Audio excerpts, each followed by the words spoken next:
Josh Looney with you at the MIAA Media Day here in downtown Kansas City. Tim Beck, head coach of the defending national champion Pittsburgh Gorillas, and of course your pick to finish first by both the coaches and media. I believe it's a rite of passage after a successful season last year.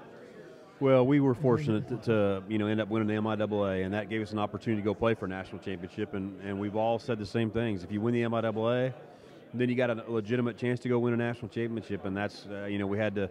It wasn't like we were picked first last year and just went out and blew everybody out. That didn't happen. We had to kind of fight for everything we got, and our team really came together. We had really good team chemistry, and then we were able to kind of get on a roll towards the end of the season and played well. You know, that's the interesting thing, the MIAA being so tough. Even for a defending national champion, there's no room to coast in this league, and you can quickly get beat by a number of teams in this league. How do you stay on top, and what was been the message to your program in doing that?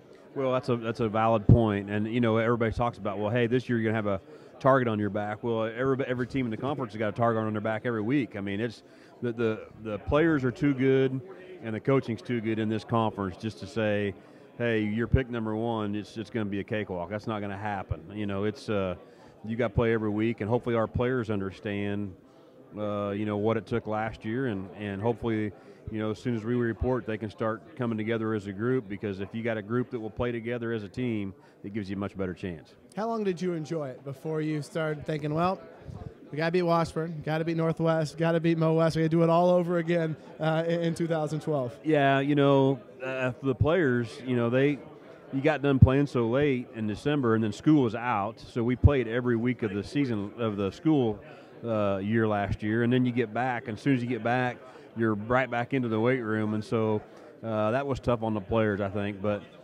the excitement for spring ball was there was much more excitement and people getting ready for that, but it's nice to be able to say you're a part of a national championship team, obviously, and I don't think you get to enjoy it as long as you'd like. We'd like to have another month of July here, but it's here upon us, and so we got to get ready to go.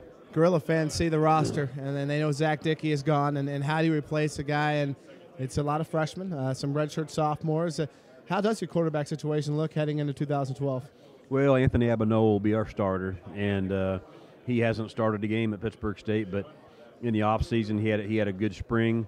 He was voted as a captain by his peers, and so that was a good sign for us that he's doing what he's supposed to do on and off the field, and so he will definitely have some growing pains. I mean, he's gonna have to grow up, but he is a talented young man, and he's just gonna have to go out and do what he can do and not try to do too much. What's the difficulty for a guy in that position besides the whole MIAA factor? Going up in your offense, it seems lots of checks at the line. You're checking back with the sideline. How big of a challenge is that for a player new to a starting spot?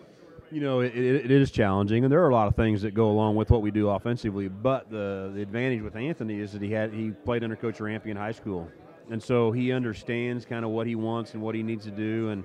And Anthony has become a student of the game. He spends a lot of time in the video room, and he will put his time in to give himself the best possible chance.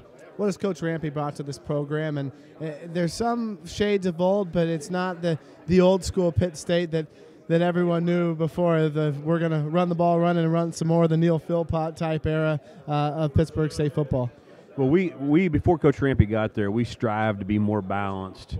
And, Coach Rampy, some of the things that we were doing in the pistol offense is a lot of things we got from Nevada and from Coach Rampy. And so he's one of the innovators in the pistol. And be able to get him in there, all the experience he has and the love for the game that he has, that was a really good thing for us. And he understood the tradition that we have at Pittsburg State, and he really embraced all that. And he came in there, and he's 24/7 football. And so our kids really respect him because they know he really works hard at trying to improve what we're doing offensively. An interesting year scheduling, unbalanced with the league expanding its teams to 15, and you guys have an odd schedule. There's no Washburn, there's no Emporia, there's no Fort Hays. So a lot of these long-time Kansas schools that fans have come to enjoy and Pittsburg State's played for a long time, they're not on your schedule this year. Yeah, and I'm in agreement. It's a weird feeling, number one, to not play those three schools, and those are state schools that we've played forever and ever, and so it's kind of unfortunate we're not playing them, but on the flip side of it, you've got some exciting football schools joining our conference. So I feel like our conference has been really strong, and I think it's getting stronger with the addition of these teams that play really good football. And Coach Schurig and I talked a little bit before, and we hopefully we get to play each other this year. If we do, that's a good thing. So we'll be playing each other in the playoffs. But again, Coach Brown and Coach Schurig, Coach Brown played for me, and Coach Schurig coached with me at Pittsburg State, and so those are a couple of great guys, and we hope the best for their programs. Have you taken that off at all this offseason? Yeah, it's getting ready to come off for good. Once we start the season, it's getting ready to come off. That's right. Good luck for you as you try and defend that national championship. Thank you very much.